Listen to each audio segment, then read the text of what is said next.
Exam revision point में आपका स्वागत है और आज हम पॉलिटी की सेकंड क्लास देखने वाले हैं जिसके अंदर हम प्रस्तावना, केशवानंद भारती, जजमेंट और विदेशी स्रोत इन सब के बारे में जानेंगे।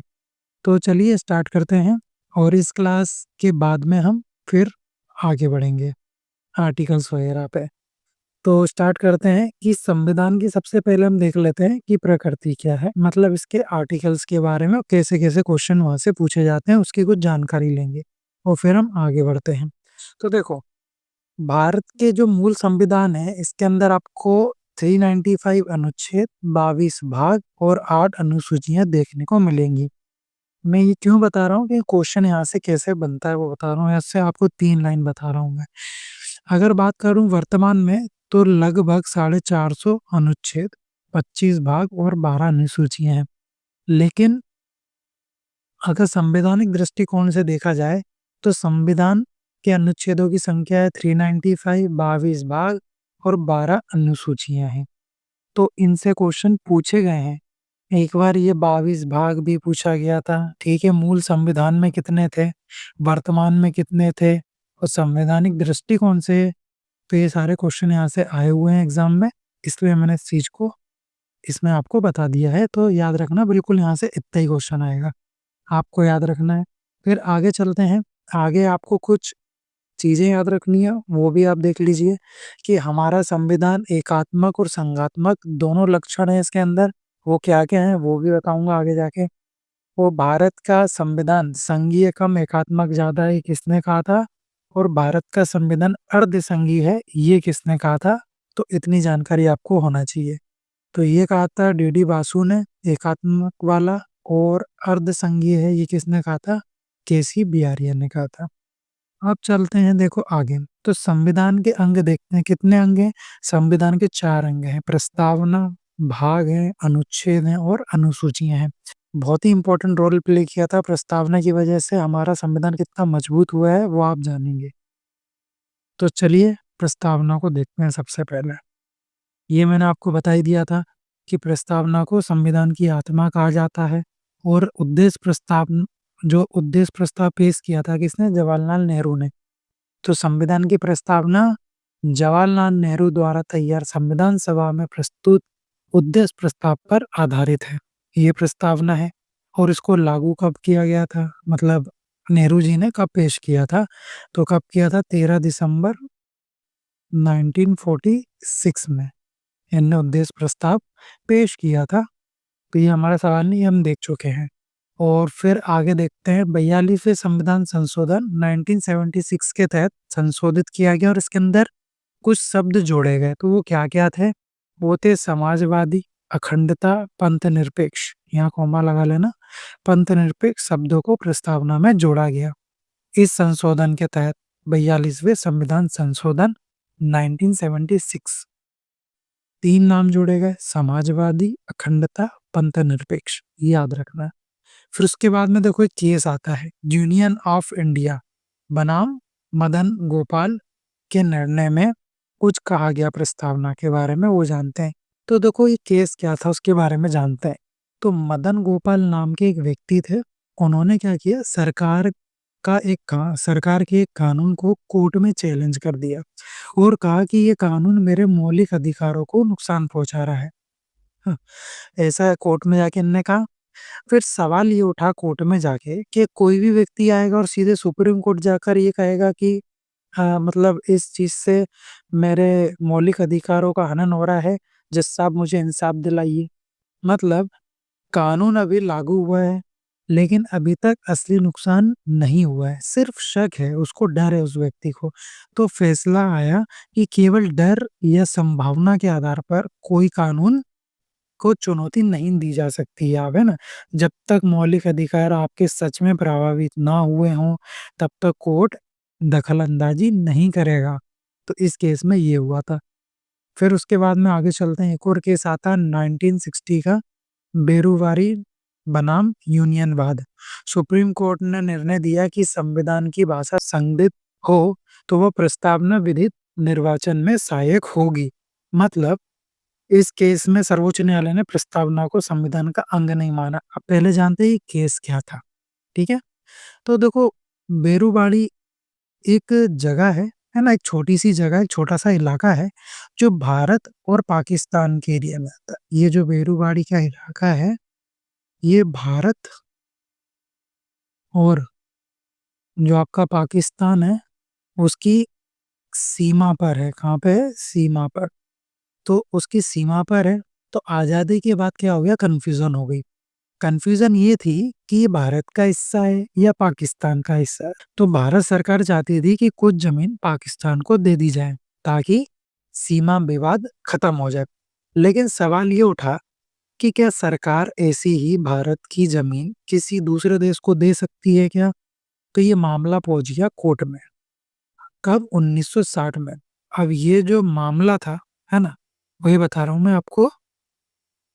ये जो मामला था, ये पहुँच गया आपका कहाँ? Supreme court.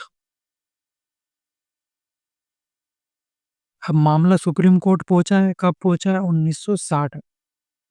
अब हुआ क्या? राष्ट्रपति ने इस सवाल पर सुप्रीम कोर्ट से राय माँगी और राष्ट्रपति सुप्रीम कोर्ट से राय माँग सकता है। किस आर्टिकल के तहत माँग सकता है? तो आपका आर्टिकल लगेगा 143, ठीक है? इससे क्या है, जो राष्ट्रपति हैं वो सलाह ले सकते हैं जुडिशरी की। तो सुप्रीम कोर्ट के सामने 2 सवाल खड़े हुए। क्या किसी दूसरे देश को भारत अपनी ज़मीन दे सकता है? तो हाँ, लेकिन सीधे नहीं दे सकता कि बस उठे और दे दी ज़मीन। इसके लिए आपको संशोधन ज़रूरी है। संशोधन ज़रूरी है। फिर दूसरा सवाल ये उठा प्रस्तावना के ऊपर। तो प्रस्तावना, अब देखिए, यहीं से केस फेमस होगा प्रस्तावना का। तो प्रस्तावना को लेकर क्या कहा गया कि प्रस्तावना संविधान का हिस्सा नहीं है, ये सिर्फ संविधान का परिचय है, इसलिए इससे कोई शक्ति या अधिकार नहीं मिलता है। तो ये पहला केस था जहाँ प्रस्तावना की कानूनी स्थिति पर बात हुई। फिर इसके बाद में क्या होता है, फिर आएगा आपको केशवानंद भारती केस। यही केस बहुत इम्पोर्टेंट है, 1973 में ये केस हुआ था। तो इसके अंदर प्रस्तावना संविधान का अंग है, ऐसा संसद इसमें संविधान संशोधन कर सकती है, ऐसा निर्णय सुप्रीम कोर्ट ने दिया था। तो केस क्या था वो जानते हैं पहले। तो देखो, एक संत थे जिनका नाम था केशवानंद भारती। तो क्या हुआ, केरल सरकार ने, केरल में रहते तो केरल सरकार ने क्या किया, राज्य की जमीन पर एक कानून बनाया। राज्य में जमीन सुधार करके एक कानून बनाया और कहा कि यह जमीन सरकार ले सकती है। तो केशवानंद भारती को लगा कि उनके जो मौलिक अधिकार हैं वो उनसे छीने जा रहे हैं। यही लगा उनको, क्योंकि इस कानून से क्या हो रहा था, देखो, मठ की जमीन, धर और जो धार्मिक संस्थाएं हैं और भी हैं जिनके पास बड़ी-बड़ी ज़मीनें हैं, वो और बड़े जमींदारों की ज़मीन, इन सब पे सरकार का अधिकार आ जाता। ये हो जाता, तो इससे यही हुआ कि उन्हें लगा कि मेरे मौलिक अधिकारों का हनन किया जा रहा है। तो केशवानंद भारती ने आपत्ति जताई कि उनकी धा इसलिए मामला सीधे कहाँ पहुँचा, क्योंकि देखो, इसलिए क्योंकि यहाँ से धार्मिक स्वतंत्रता का अधिकार उनको लगा, संपत्ति का अधिकार लगा उनको। तो इसलिए ये को जो मामला था, ये मामला सीधा कहाँ पहुँचा? सुप्रीम कोर्ट पहुँच गया। संपत्ति का अधिकार इसलिए बोल रहा हूँ यहाँ पे, देखो, क्योंकि आप आर्टिकल्स, अगर जिसने थोड़ा बहुत पहले पढ़ा है और रिवीजन करने आया उसको बता दूँ कि जो संपत्ति का अधिकार है, ये अभी कब की बात है? ये अभी बात है 1973 की। और 1978, ठीक है? 1978, इसको साफ करके, कब? 1978। 1978 में क्या होगा? 44वें संविधान संशोधन होगा। जो 44वां संविधान संशोधन होगा, उसके तहत ये जो संपत्ति का अधिकार है, इसको बदल के क्या कर देंगे? कानूनी अधिकार कर देंगे और 300 ए में रख देंगे इसको ले जाके। तो ये तब की बात है ना? मिक्स मत कर लेना, इसलिए मैंने कन्फ्यूज़न दूर कर दी। उस टाइम पे संपत्ति का अधिकार था, इसलिए वो कोर्ट जा सके। तो उनके मौलिक अधिकारों का हनन हो रहा था, तो वो चले गए। तो सुप्रीम कोर्ट के सामने बड़े सवाल थे। क्या संसद संविधान में चाहे, मतलब अपनी मर्ज़ी से संविधान में कुछ भी बदल सकती है क्या? है ना? जैसे क्या फंडामेंटल राइट्स हटा सकती है, कॉन्स्टिट्यूशन को पूरी तरह बदल सकती है? तो इसके बाद में फैसला आया, ये जो सवाल खड़े हुए उसके बाद में सुप्रीम कोर्ट ने कहा और इसमें सबसे बड़ी बात, सबसे बड़ी बेंच बैठी थी। 13 जजों की सबसे बड़ी बेंच इसमें बैठी थी और 24 अप्रैल 1973 में फैसला आया। 7 और 6 के अनुपात से रेशो से बहुमत से निर्णय इसमें किया गया था। और इसके बाद में देखो पार्लियामेंट को कहा गया कि इसमें आप संविधान संशोधन कर सकते हो, लेकिन आप जो मूल पहचान है, बेसिक स्ट्रक्चर है, उसको बदल नहीं सकते हैं। संविधान के आप बेसिक स्ट्रक्चर को छेड़छाड़ नहीं करेंगे। तो पार्लियामेंट इसमें संसद जो है वो संशोधन कर सकती है, लेकिन इसकी जो पहचान है, मूल पहचान, उसको नहीं बदल सकती है। जैसे बेसिक स्ट्रक्चर में क्या-क्या आता है, बता देता हूँ। जैसे आप डेमोक्रेसी, लोकतंत्र, धर्मनिरपेक्ष, फंडामेंटल राइट, संविधान, जो संविधान की सर्वोच्चता है, हमेशा बनी रहे। न्यायपालिका की आज़ादी, प्रस्तावना जैसी बातें, ये आप इनमें चेंजेस नहीं कर सकते हैं। तो इस केस की वजह से हुआ क्या? भारत में संसद भी संविधान के ऊपर नहीं है। कॉन्स्टिट्यूशन की पहचान हमेशा बनी रहेगी। तो इसके अंदर ना आयोग, ना सरकार, ना संसद किसी भी समय कॉन्स्टिट्यूशन की जो भी नींव नींव है उसको हिला नहीं सकती, है ना? खत्म नहीं कर सकती उसको। मूल स्ट्रक्चर का सिद्धांत दिया गया। तो आपसे क्वेश्चन पूछ सकता है कि बेसिक स्ट्रक्चर, मूल पहचान, है ना? तो बेसिक स्ट्रक्चर का सिद्धांत किस केस के तहत दिया गया? तो केशवानंद भारती केस। तो देखो इसमें हुआ क्या? अब इसमें केशवानंद भारती तो केस जीत गए, लेकिन उनको पैसा तो मिला नहीं, लेकिन पैसे से बड़ी जीत ये मिली कि उनका जो रियल रिवॉर्ड था इसमें संविधान की रक्षा, फंडामेंटल राइट्स की पहचान, भारत में बेसिक स्ट्रक्चर का जो सिद्धांत है वो दिया गया। यानी एक संत ने सभी नागरिकों का फ़ायदा किया। भले ही उन्हें पैसे नहीं मिले, लेकिन उन्होंने पूरी देश की जनता का फ़ायदा किया कि कॉन्स्टिट्यूशन इतना मजबूत हो गया। है ना? कि सरकार उसमें मूल जो बेसिक स्ट्रक्चर है उसको छेड़छाड़ नहीं कर सकती जो लिखा गया है। में देखें, अगर हम इसकी शॉर्ट में बात करें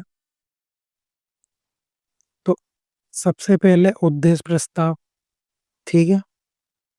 बता चुका हूँ लेकिन फिर बता दूँ। उद्देश्य प्रस्ताव, राइटिंग खराब है मेरी, नेहरू ने दिया 1946, प्रस्तावना की शॉर्ट में बात कर रहे हैं। फिर इसके अंदर संविधान को अपनाया, संविधान अपनाया। कब अपनाया गया था? 26 नवंबर 1949 में। लागू कब हुआ? लागू हुआ 26 जनवरी 1950 को लागू हुआ। फिर 42वां संविधान संशोधन हुआ, जिसमें 3 शब्द जोड़े गए, नाम नहीं, 3 शब्द, समाजवादी, पंथ निरपेक्ष और अखंडता, ये नाम इसमें जोड़े गए। फिर केस आया केशवानंद भारती और थ्योरी दी गई बेसिक स्ट्रक्चर की। तो इतनी चीज आपको याद होना चाहिए। अब चलते हैं आगे। मूल ढांचे का सिद्धांत है, ये मैंने आपको बता ही दिया है। फिर इसके बाद में आता है प्रस्तावना, नीति निर्देशक तत्व और मूल कर्तव्य न्यायपालिका में बाध्य योग नहीं है। अब ये बाध्य योग नहीं है, इसका मतलब क्या है? सबसे पहले ये जान लेते हैं। तो देखो, बाध्य योग से मतलब ये है कि जिसे लेकर हम सीधे कोर्ट जा सकते। बाध्य योग, है ना? नहीं की बात नहीं कर रहा हूँ, जो बाध्य योग हैं। जैसे आपके मूल अधिकारों का हनन हो रहा है तो आप कोर्ट चले जाइए, कोई दिक्कत नहीं है। तो वही। तो लेकिन यहाँ पर कहा गया कि जो प्रस्तावना है और जो नीति निर्देशक तत्व और मूल कर्तव्य, इनको न्यायपालिका में बाध्य योग नहीं ठहराया जा सकता है। कैसे? वो जानते हैं कि जैसे अगर कोर्ट सीधे लागू करवा सके तो कोई दिक्कत नहीं, लेकिन नहीं करवा सके उसका क्या कर सकते हैं? तो ये 3 चीज़ें दी हुई हैं। जैसे प्रस्तावना बाध्य योग्य क्यों नहीं है? तो ये सीधा अधिकार नहीं देती है, इसलिए आप ये नहीं कह सकते हैं कि मुझे प्रस्तावना के नाम पर ये सुविधा दो। प्रस्तावना कहाँ कहती है कि कोई सुविधा देती है आपको? तो प्रस्तावना मार्गदर्शन देती है, ठीक है? दर्शन देती है, आदेश नहीं देती है। इसीलिए ये बाध्य योग्य नहीं है। फिर दूसरा आता है नीति निर्देशक तत्व, और इस नीति निर्देशक तत्वों को आप डीपीएसपी के नाम से भी जानते हैं। डीपीएसपी ये सरकार को बताते हैं कि देश कैसे चलाना चाहिए, जैसे सबको काम मिले, गरीबों की मदद हो, है ना? समान वेतन मिले। मतलब ये सरकार के लिए सलाह है, आदेश नहीं है। तो संविधान में साफ लिखा है, कौन से आर्टिकल आर्टिकल 37, कौन सा? डीपीएसपी। डीपीएसपी कोर्ट में लागू नहीं कराए जा सकते हैं, इसलिए कोर्ट में नहीं जा सकते हैं, ना जाके कह सकते हैं कि सरकार ने मुझे नौकरी नहीं दी, मेरा डीपीएसपी टूट चुका है और सरकार में जज साहब मुझे इंसाफ दो। जज साहब आपको भगा देंगे। ऐसे आप प्रस्तावना के जाके बोलेंगे तब भी जज साहब आपको भगा देंगे। फिर तीसरा आता है मूल कर्तव्य। मूल कर्तव्य भी क्यों नहीं है वो भी देख लीजिए। तो ये भी बताता है कि हमें देश के लिए क्या करना चाहिए, जैसे राष्ट्र ध्वज का सम्मान करो, संविधान का पालन करो, देश की एकता बनाए रखो। तो ये आपके मूल्य कर्तव्य है, आपकी नैतिक जिम्मेदारी है, कानून जैसा दबाव नहीं है। अगर ये दबाव होता तो आज जो आप रील्स देख रहे हो ना, वो नहीं देखते। उनको पता नहीं था ना आगे रील आने वाली है, नहीं तो इसको भी कर देते वो, पगलाएंगे लोग। तो देखो, इसलिए आप किसी को कोर्ट में घसीट कर ये नहीं कह सकते कि इसने मूल कर्तव्यों का हनन किया है, मूल कर्तव्यों का पालन नहीं किया है, जज साहब इसको सजा दो। जज साहब आपको फिर भगा देंगे। तो आप इन तीनों चीज के लिए कोर्ट नहीं जा सकते। चलिए आगे चलते हैं। अब देखते हैं आगे कुछ लाइंस और। जैसे भारत को 26 जनवरी 1950 को एक गणराज्य घोषित किया गया है। तो भारत का जो राष्ट्र अध्यक्ष होगा उसको आप चुना जाएगा, है ना? वंश के आधार पे नहीं होगा कि बस कोई चुना हुआ नहीं, किसी ने वोट करा नहीं और बस आप उसको चुन लो। तो ये चीजें नहीं चलेगी। तो और इसी व्यवस्था को और अधिक मजबूत करने के लिए इसमें क्या किया गया, पंचायती राज और नगर निगमों की भी व्यवस्था की गई। जो उनका 73 और 74 है ना, ये दो संविधान संशोधन हुए थे, इसके द्वारा इनको इसमें जोड़ा गया। फिर आगे चलें तो प्रस्तावना से जुड़े कुछ शब्द हैं, उनको जान लेते हैं। जैसे सबसे पहला शब्द है हम भारत के लोग। हम भारत के लोग से मतलब ये है कि संपूर्ण भारतीय जो राज्य व्यवस्था का जो मूल आधार है, इन शब्दों का महत्व ये है कि देखो, इस अर्थ में कि अपने संपूर्ण इतिहास में पहली बार भारत के लोग इस स्थिति में हैं कि वे अपने भाग्य का निर्माण खुद कर रहे हैं। इसलिए शब्द जोड़ा गया हम भारत के लोग। प्रस्तावना के इंपॉर्टेंट शब्द हैं, जानना जरूरी है। फिर संप्रभुता। तो इस शब्द का अर्थ ये है कि भारत अपने आंतरिक और बाहरी मामले, जैसे आपके अंदर के मामले और बाहर के मामले के लिए स्वतंत्र है। क्योंकि पहले हम निर्भर थे, पहले कोई और राज कर रहा था भारत पे, उससे पहले कोई और राज्य कर रहा था। तो किसी अन्य विदेशी अब जो शासन है वो इसमें उसके अधीन अब भारत नहीं है, अब भारत स्वतंत्र हो चुका। तीसरा शब्द जो आता है वो आता है पंथ निरपेक्ष। इसका मतलब ये है कि भारत एक राष्ट्रीय रूप से किसी धर्म को विशेष मान्यता नहीं देगा। भारत सभी धर्मों का आदर करेगा। सभी नागरिक अपने व्यक्तिगत विश्वास और जो उन लोगों की, भारत के लोगों की आस्था है और जो उनका धर्म है, उसका पालन, संरक्षण करने के लिए स्वतंत्र है। अपना अपना धर्म अपनाएं, ना अपने धर्म के लिए स्वतंत्र है। बट आज की स्थिति कुछ और कह रही है। अगला शब्द है लोकतंत्रात्मक। इससे तात्पर्य है कि हम सभी समान व्यक्ति हैं, क्योंकि हम मनुष्य हैं। सारे जो लोग हैं सब समान हैं, क्योंकि मनुष्य हैं, अलग अलग तो है नहीं। तो इसलिए वर्तमान में और भविष्य में कभी भी जो उद्देश्य होंगे सरकार के, नीतियां बनाएंगे, कुछ कानून बनाएंगे, उनको तय करना होगा कि हम सबको समान अधिकार मिले। और यही कारण है कि भारत में संसदीय प्रणाली को अपनाया है। नेक्स्ट शब्द है गणराज्य। इसका अर्थ है कि राष्ट्र का जो प्रमुख होगा, जो राष्ट्र अध्यक्ष होगा, वो जनता द्वारा चुना जाएगा, वंश के आधार पे नहीं होगा। मतलब उसको इलेक्शन लड़ना पड़ेगा, ये मतलब है। इससे कई बार लोग कुछ और समझ लेते हैं। अगला है कि भारतीय संविधान की संघात्मक और एकात्मक लक्षण। मैंने कहा था लास्ट में बताऊंगा। तो देखो, संघात्मक लक्षण देखते हैं और एकात्मक लक्षण देखते हैं। जैसे कि शक्तियों का विभाजन केंद्र और राज्य के बीच में है। केंद्र एवं राज्यों का अलग अलग होना, स्वतंत्र और निष्पक्ष न्यायपालिकी व्यवस्था, संविधान संशोधन की प्रणाली। फिर आते हैं एकात्मक लक्षण पर। राज्य और केंद्र के लिए एक ही संविधान है।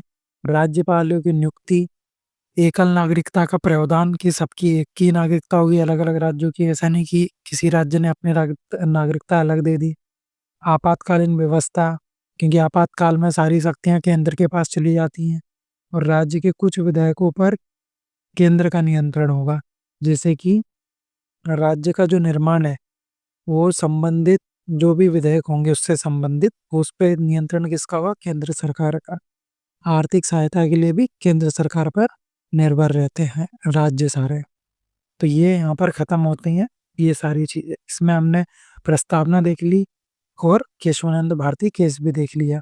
अब बचते हैं हमारे पास भारत के संविधान में विदेशी स्रोत। अब इसके अंदर क्या है, कोई भी चीज समझाने वाली नहीं, सीधे सीधे आपको रटना है। जैसे मैंने लिस्ट बनाई है, आपको ऐसे ऐसे इन चीजों को याद कर लेना है। तो ये कि ब्रिटिश के संविधान से क्या लिया गया है, अमेरिका के संविधान से क्या क्या लिया गया है, फ्रांस के संविधान से क्या क्या लिया है। देखो, जहाँ से क्वेश्चन पूछे जा रहे हैं एग्जाम्स में, आज भी आ रहे हैं, वो सारे जो पॉइंट्स हैं मैंने इसके अंदर मेंशन कर दिए हैं। तो एक बार आप स्क्रीनशॉट ले लीजिए। अभी पीडीएफ डली नहीं है शायद पहली वाली भी, वो भी मुझे डालना है और पीडीएफ में आपको सारी चीज़ें मिल जाएंगी। नेक्स्ट, यहाँ पर भी लिस्ट है आयरलैंड के संविधान से, कनाडा के संविधान से और ऑस्ट्रेलिया के संविधान से क्या क्या चीज़ें ली गई हैं। फिर आता है आपका जापान, दक्षिण अफ्रीका, ये इतनी चीज़ें हैं, ये सब आपको याद कर लेनी है। लिस्ट आपको मिल जाएगी। देखो, कुछ चीज़ें रटने वाली भी हैं, कुछ चीज़ें रटना भी पड़ती है, हर चीज़ समझाई नहीं जा सकती। अब इसमें क्या समझाना है, वहाँ से लिया गया है, क्योंकि यहाँ से क्वेश्चन आते हैं इसलिए हमें पढ़ना है। तो चलिए, अब बात आती है क्वेश्चन प्रैक्टिस की। हमने जहाँ क्वेश्चन छोड़े थे उसके आगे हम प्रैक्टिस करने वाले हैं। तो चलिए, क्वेश्चन प्रैक्टिस कर रहे हैं। तो भारतीय राष्ट्रीय ध्वज को कब अपनाया गया था? तो मैंने आपको बता दिया था कि 22 जुलाई 1947 को अपनाया गया था। प्रारूप समिति ने भारतीय संविधान का पहला प्रारूप कब प्रकाशित किया था? तो कब किया था? ये किया गया था फरवरी 1948 में। फिर आता है संविधान की प्रस्तावना में समाजवादी, पंथनिरपेक्ष, अखंडता के नए शब्द जोड़े गए थे। तो कौन से संविधान संशोधन? 42वां संविधान संशोधन 1976। नेक्स्ट, किसने कहा कि भारत एक अर्धसंघीय राज्य है? तो किसने कहा था? केसी बियारे। नेक्स्ट, भारत के संविधान को बनाने वाली संविधान सभा में कितनी महिला सदस्य थी? कितनी थी? 15। नेक्स्ट, संविधान सभा को अस्थायी संसद के रूप में किस वर्ष परिवर्तित किया गया था? देखो, मैंने बताया था वहां पे कि कुछ चीजें पहले ही लागू कर दी गई थी। कब कर दी? 1950 में कर दी गई थी ना, तो वही है। चलिए, भारत का संविधान सभा द्वारा इस दो बार संविधान आ गया है ना, तो भारत का संविधान सभा द्वारा देश में अपनाया गया। तो भारत का जो संविधान है संविधान सभा द्वारा कब अपनाया गया, वो हमसे पूछा है। तो कब? 1949 को इसको अपनाया गया था और 1950 को ये लागू किया गया था। नेक्स्ट, भारत, हाँ ये मिटा दो नहीं तो दो आंसर समझ। भारत के संविधान की प्रस्तावना जवाहरलाल नेहरू द्वारा संविधान सभा में कब दी गई? तो 13 दिसंबर 1946। 13 दिसंबर 1946। संविधान सभा के सदस्यों ने किस दिन हस्तलिखित संविधान पर हस्ताक्षर किए थे? कब किए थे? तो 24 जनवरी 1950 को करे थे। सारे क्वेश्चन एग्जाम में पूछे हुए हैं।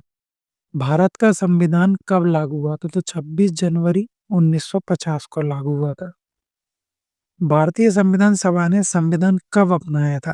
कब अपनाया था? तो 26 नवंबर 1949 को अपनाया था।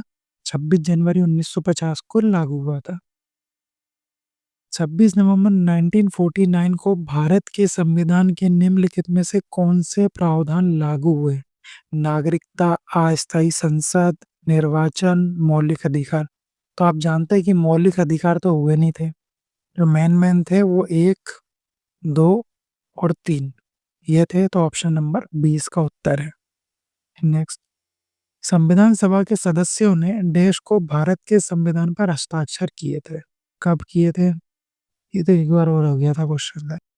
नेक्स्ट, भारत का संविधान किसके द्वारा लिखा है? अब देखिए यहाँ पर एक क्वेश्चन आएगा आपके मन में कि यहाँ पर अंबेडकर जी का नाम क्यों नहीं है? तो यहाँ से ऑप्शन हो जाएगा आपका प्रेम बिहारी नारायण राय यादव। तो इन्होंने क्या किया था? इन्होंने अंग्रेजी भाषा में लिखा था संविधान को। जो इटैलिक शैली थी, तो मूल संविधान को इन्होंने इटैलिक शैली में अपने हाथों से लिखा था और सजाया था। तो इस कारण से इनका नाम आता है। तो कई बार आ जाता है ऐसा क्वेश्चन कि एकदम से आप देखेंगे और छोड़ देंगे, भैया हम टिक ना लगाएं। तो ये क्वेश्चन भी मैंने आपको बताया था। पहली वीडियो में मैंने बताया था कि अंग्रेजी भाषा में किसने लिखा था? प्रेम बिहारी नारायण राय यादव ने लिखा था। तो उसी से रिलेटेड क्वेश्चन है। क्वेश्चन कैसा भी दे सकता है ना, घुमाने के लिए। भारतीय राष्ट्रीय कांग्रेस का गठन वर्ष देश में किया गया था। कब किया था? 1885 में किया गया था। नेक्स्ट क्वेश्चन, संविधान सभा का गठन कैबिनेट मिशन की सिफारिश पर किया गया था, जिसने 1946 में भारत का दौरा किया था। संविधान सभा का निर्माण किस योजना के तहत किया गया था? कैबिनेट मिशन की योजना। नेक्स्ट, भारत के लिए सबसे पहले संविधान सभा का विचार किसने दिया था? एम.एन. रॉय। नेक्स्ट, देश को संविधान सभा ने भारत के लिए एक प्रारूप संविधान तैयार करने हेतु डॉक्टर बी.आर. अम्बेडकर की अध्यक्षता में एक प्रारूप समिति का गठन किया। तो प्रारूप समिति का गठन कब हुआ था? प्रारूप समिति का गठन हुआ था 29 अगस्त 1947। भारत संविधान की सभा में सुचारू रूप से कार्य करने के लिए विभिन्न समितियां बांटी गई थी। तो देखो, जैसे संघ शक्ति समिति जवाहरलाल नेहरू और संचार समिति राजेंद्र प्रसाद। और संघ शक्ति समिति के अध्यक्ष कौन थे? तो वो भी कौन थे? जवाहरलाल नेहरू थे। तो यहाँ पर क्या लिखा है? सरदार वल्लभ भाई पटेल। वो गलत है। तो 1 और 2 सही है, मतलब ऑप्शन नंबर ए सही है। नेक्स्ट, भारत के संविधान को तैयार करने में कितना समय लगा था? तो लगा था 2 साल 11 महीने और 18 दिन का समय लगा था। नेक्स्ट, भारतीय संविधान में कितनी अनुसूचियां हैं? तो भारतीय संविधान में 12 अनुसूचियां हैं। बताया था मैंने। भारत के संविधान में भाग और अनुच्छेद कितने हैं? तो कितने थे? 25 और 12, ये बताया था मैंने। 25 भाग और 12 अनुसूचियां। नेक्स्ट चलते हैं। भारत के मूल संविधान में कितने अनुच्छेद हैं? 395। भारत के संविधान में मूल भाग में कितनी अनुसूचियां हैं? मूल भाग में कितनी है? 8। मैंने कहा था वो मूल से भी पूछेगा। तो मूल भाग में कितनी थी? 8 अनुसूचियां थी। नेक्स्ट, भारतीय संविधान में कानून बनाने की प्रक्रिया, इसका मतलब जो कानून बनाने की प्रक्रिया, उसको किस देश से लिया गया है? तो किस देश से लिया गया है? यूके से लिया गया है। नेक्स्ट, भारत में विधि द्वारा स्थापित प्रक्रिया का सिद्धांत किस संविधान से लिया गया है? उसको लिया है जापान से। कहाँ से लिया है? जापान से। नेक्स्ट चलते हैं। भारतीय संविधान का निर्माण निम्नलिखित में से कौन सा प्रावधान अमेरिका के संविधान से लिया गया है? तो उपराष्ट्रपति का पद लिया गया है। राज्य के नीति निर्देशक तत्वों का विचार कहाँ से लिया गया? देखो, कितनी बार एग्जाम में आया ये। तो ये लिया गया है आपका आयरलैंड से। मौलिक कर्तव्यों की अवधारणा किस देश के संविधान से ली गई है? तो यहाँ कहाँ से ली गई है? रूस से ली गई है। तो इस क्वेश्चन के साथ में आज की वीडियो हमारी यहीं समाप्त होती है। और जो वीडियो बाहर डिले हो जाती है, बहुत दिनों बाद आती है, इसका कारण यही है कि जो आप कंटेंट देख रहे हैं ना, ये सारा मुझे ही टाइप करना है, क्वेश्चंस मुझे ही ढूँढने हैं, फिर उनको भी टाइप करना है, ये सारे ईयर भी देखने हैं, एग्ज़ाम में आए कि नहीं, और फिर उसके बाद में फिर वीडियो को भी एडिट करना है। तो ये जो भी प्रोसेस है ना, पूरी चीज़ें सेटअप, ये सब मुझे अकेले करना पड़ता है, इसलिए थोड़ा-सा टाइम लग जाता है। तो बाकी कोई दिक्कत नहीं, वीडियो आती रहेगी। और भी वीडियोज़ हैं मुझे लानी है, बट मतलब सारा चीज़ अकेले मैनेज नहीं हो पाती है। जैसे 2-3 लोग हो ना साथ में, तो चीज़ें मैनेज हो जाती है। जैसे कोई मुझे टाइप करके दे दे, तब भी चीज़ें जल्दी-जल्दी हो जाएँगी। तो इसलिए वर्कलोड मेरे पे ही है पूरा। इस कारण से वीडियो थोड़ा डिले हो जाती है। मेरे पास अभी हिस्ट्री की भी चीज़ें मेरे को बनानी है। मैं पहले से नहीं कहता हूँ कि ये आ ही जाएगा। बाकी मुझे हिस्ट्री के भी लाना है, मॉडर्न हिस्ट्री पढ़ानी है ना? ज्योग्राफ़ी का भी करना है, लेकिन अभी इतना ही मैं कर सकता हूँ अपनी तरफ से। तो मैथ की वीडियो आ रही हैं और ये भी आपके सामने आ रही हैं। वैसे मेरे को ज़्यादा इंटरेस्ट मैथ पढ़ाने में ही आता है। थोड़ा मैं कर देता हूँ कि मुझे लगता है कि इस तरीके का कंटेंट देना चाहिए कि किसी को स्टूडेंट को एक जगह एक टॉपिक मिल जाए, उससे रिलेटेड एग्ज़ाम में आए हुए क्वेश्चन मिल जाएँ और ईयर भी लिखे मिल जाए, जिससे उसको कॉन्फिडेंस हो कि एग्ज़ाम में क्वेश्चन आ रहे हैं। तो आज की वीडियो में इतना ही। अब हम मिलेंगे नेक्स्ट वीडियो में और भी अच्छे तरीके से हम इन चीज़ों को पढ़ते जाएँगे और प्रैक्टिस करते जाएँगे। तो वीडियो अच्छी लगी हो तो प्लीज़ वीडियो को लाइक करें और हमारे चैनल को सब्सक्राइब करें। मिलते हैं नेक्स्ट वीडियो में।